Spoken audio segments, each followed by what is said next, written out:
comfortable seats. Today's TWA is the new spirit and vitality of our people. Today's TWA.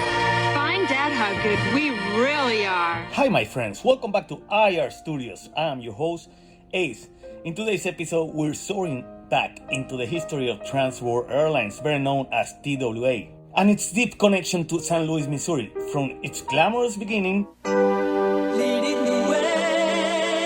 to its turbulent end. TWA wasn't just an airline, it was a symbol of innovation, ambition, and heartbreak. And for St. Louis, it was a cornerstone of the city's identity. So buckle up, grab a cup of coffee, and let's take this journey through TWA's rise, fall, and enduring legacy in the Gateway City.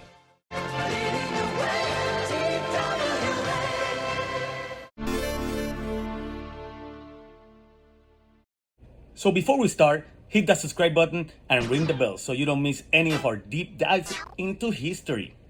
Let's get started. All from the airline, adding one new plane every 10 days this year. More new planes, more seats up front, including your seat. On Trans-World First, only from TWA. Trans-World Airlines, or TWA, was born on July 16, 1930, as Transcontinental and Western Air. It came from a forged merger of several airlines, including Transcontinental Air Transport and Western Air Express. A tailless answer to the call issued by the aeronautics. This was the era where air travel was new, risky, and wildly exciting. TWA's first big route was a coast-to-coast trip from New York to Los Angeles, taking 36 hours with spots in places like St. Louis and Kansas City. Charles Lindbergh, the aviation hero who flew solo across the Atlantic, helped plan this route and gave TWA its early nickname, the Lindbergh Line. And now, just picture yourself taking this rail and air journey to California, starting any day of the year at 6 o'clock in the evening from the city of New York. Initially, TWA set up its headquarters in Kansas City, Missouri, partly because of Lindbergh's influence and the city's central location, but St. Louis was already a key stop in its transcontinental route, hinting at its future importance. By the late 1930s, TWA was a pioneer with Hollywood stone flyer Jack Fry as president and Howard Hughes, the eccentric billionaire and aviator, as a major investor. I can handle Valentine. The Valentine gang has only hired muscle. They're working for a Nazi agent. Hughes brought glamour, celebrity connections, and cash, setting TWA on a path to greatness. Fast forward to the post-World War II era, and TWA was soaring. In 1946, it launched international flights from New York to Paris, expanding to Europe, the Middle East, and Asia. By 1950, it officially became Trans-World Airlines, reflecting its global reach. Best way to fly today, TWA's the way.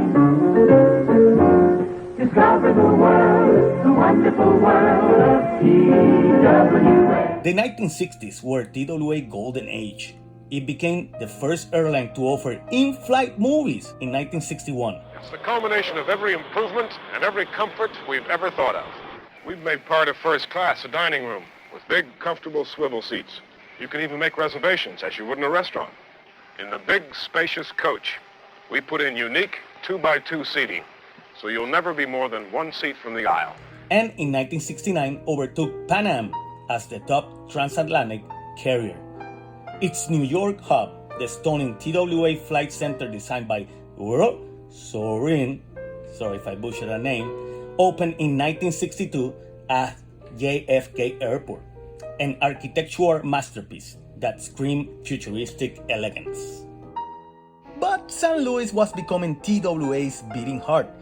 In the 1970s, TWA scaled back plans to make Kansas City its main hub due to logistical issues. Missouri politicians, eager to keep TWA in the state, pushed for a move to St. Louis Lambert Airport. By 1982, TWA began a decade-long shift to make St. Louis its primary domestic hub, with New York handling international flights. This was huge for St. Louis. At its peak, TWA employed nearly 13,000 people in Missouri, with its St. Louis hub driving over $4.3 billion in economic impact annually. And that used to be us, always standing in line. Right.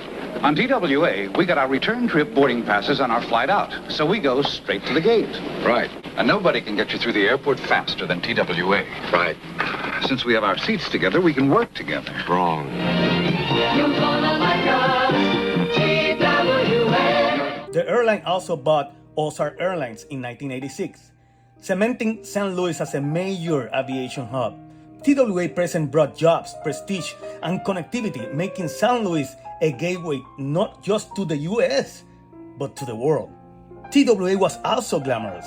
Flight attendant uniform designed by Valentino and Ralph Lauren in flight lounges on Boeing 747, and a reputation as the airline to the stars made it a cultural icon for San Luisans. San Luisans? San Diegoans. San Diegoans. San Diegans. San Diegans. TWA wasn't just a company, it was a source of pride. TWA is the new spirit and vitality of our people. Today's TWA. Find Dad how good we really are. But the skies weren't always clear for TWA. The Airline Deregulation Act of 1978 unleashed fierce competition, and TWA struggled. By the 1980s, financial troubles loomed. TWA filed for bankruptcy in 1992, and again in 1995. Employees desperate to save the airline took 15% cuts and gained 45% ownership, but it wasn't enough. When you want to be there, get inside TV Guide. Good afternoon. We'll update the TWA crash story and join the Oprah Winfrey Show in a couple of minutes. First, the very latest on the crash of Flight 800. Federal safety officials and the FBI in New York City. The 1996 crash of TWA Flight 800, which killed 230 people and became the third deadliest aviation accident in U.S. history, was a devastating blow to TWA's reputation and finances. Despite moving its headquarters to St. Louis in 1994 under new President Jeffrey Erickson and sponsoring the Trans World Dome, TWA couldn't recover. By 2001, after a third bankruptcy, American Airlines acquired TWA. This is it. So this is the last day. Oh, I know. Look at your tie. How cute is that? The deal was bittersweet for St. Louis. American Airlines kept the hub for a while but closed it in 2009. Adding a view of I-70, I found this peculiar and time relic phone booth. I was lucky enough that one of them still had one of the old phone books. So I decided to check the date where it was last issued, to have an idea of where and when was this concourse last used. Laying off many former TWA workers after the 9/11 attacks rocked the industry. TWA's impact is still felt in the city's economy and identity. St. Louis Lambert International Airport still remains a busy airport, though no longer a major hub. TWA was more than an airline. It was a symbol of the city's ambition and resilience. As one former TWA pilot, John Gratz, put it, TWA was known for innovation, like in flight movies, but it struggled with big corporate decisions. Yet, for those who work for TWA or flew its route, it remains a beloved piece of St. Louis.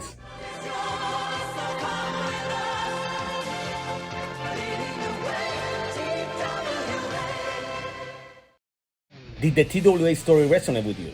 Have you or your family have flown with TWA? Or do you have any memories of St. Louis? Please drop your thoughts in the comments below.